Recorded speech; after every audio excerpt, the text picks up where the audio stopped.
Yok. Anadan Diyarbakır'da abi. Kodrum. Ben de eski toprağım. Ne kadar abi? Ha.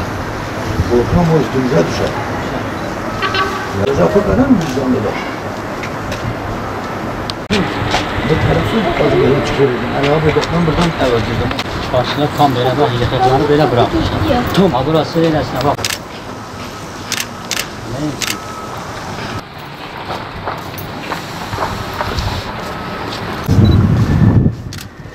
Vereyim abi. Olmuş. Buradan buraya çıktım.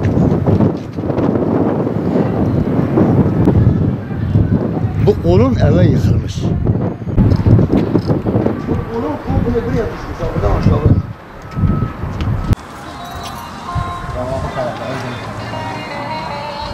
Abim Karakoyunlu Mahallesi kentsel dönüşüme döndüğünden beri bir kontrol yok. Millet yıktığı yeri bırakıyor, sağlam evler de yıkılıyor. Bu sefer millet mağdur kalıyor. Ne olacak? Komşular o yanı bu yana kaçıyor, kimse yardıma gelmiyor. Bu ne olacağını anlamadık. Millet hep mağdur. Artık belediyeden gelen yok. Burayı yıkarken bizim evi de yıkmışlar. Ondan sonra 3-5 briket atmışlar, evinizi yaptık diye. Çevre güvenlik yok. Ben çocuklarımı evimin içine de koyamıyorum. Bu nasıl olacak? Bir çözüm bulak. Şu an yıkık durumda. Karakoyunlu Mahallesi sakinlerinden.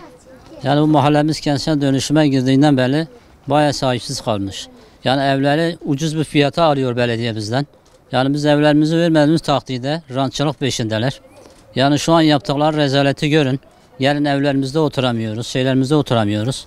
Yani bu işe birisi dur demeli yani. Bu bina yıkıldığı zaman yani belediye ekiplerinden hiçbiri yoktu yani.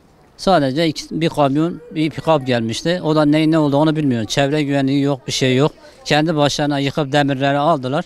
Ortadan kayboldular. Yetkililere yani bizzat buradan ilgilenmelerini istiyoruz.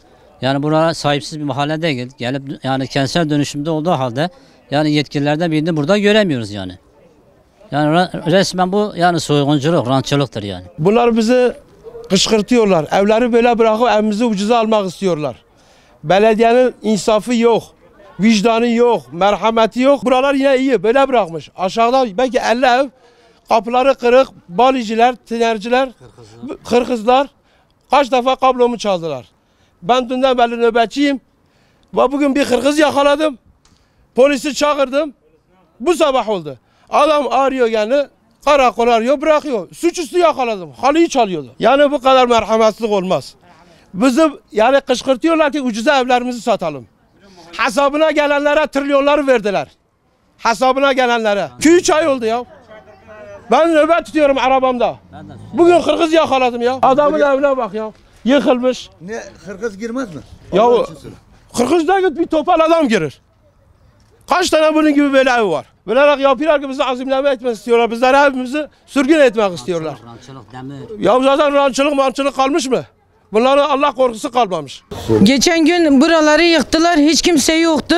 Gelmediler demediler ki evi yıkacağız. Yani çıkın evden. Bu sefer komşumu o gün çağırmasaydım cesetleri çıkacaktık evden. Hayatta eser kalmamış, damda bir şey kalmamış. Yani muhtara diyor ki nefesimiz çıkmıyor, buraları yıkıyorlar. Ha diyor itfaiyeyi çağırın, itfaiyeyi çağırmıyorlar. De mahalleye girmiyor. Ha girmiyorsa o zaman bir gün evimiz yandığında hiç girme. Cesetleri ancak çıkardılar. Yani muhtarımız muhtar değil. İnsanlar insan değil. Gelirler yıkıyorlar. Boğazımız kurudu. Biz kendimiz hipertansiyon hassasıyız. Geldiler söyledik yapmıyor. Bu ne biçim belediye işçisi? O zaman yapmışsınız gelmeyin yıkmayın. Bizim evlerimiz hep hisseli. Ha biz 2 kuruştan ev mi alabiliriz? Taleplerimiz gelsinler bu yıkıkları alsınlar evimizi de ucuza vermiyor. Mecbur değiliz vermeye. Kentsel dönüşüme girmiş diye. Girmesini istemiyoruz biz. Evimizde rahatız. Ben o gün işteydim. Annemle küçük kardeşim evdeydi. Benim babam tır şoförü. Bizim başımıza doğru düzgün bir erkek zaten yok. Babam evde olmadığından dolayı. O yıkıntıda her an benim annem kardeşim enkaz altında kalabilirdi. Bunun hiçbir güvenliği yok. Bir belediye işçisi gelip de bir bariyer çekme falan sıfır. Ben geldiğimde adam iş makinesinde bizim duvarı yıkmaya çalışıyor.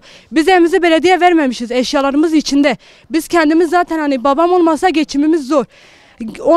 Evimizi yıkıyorlar, adam indi. Sen evimizi ne yıkıyorsan adam çekip gitti. Yetkili geldi, biz öreceğiz. 2 tane firketi attı gitti, ben tekme atsam firket yıkılacak.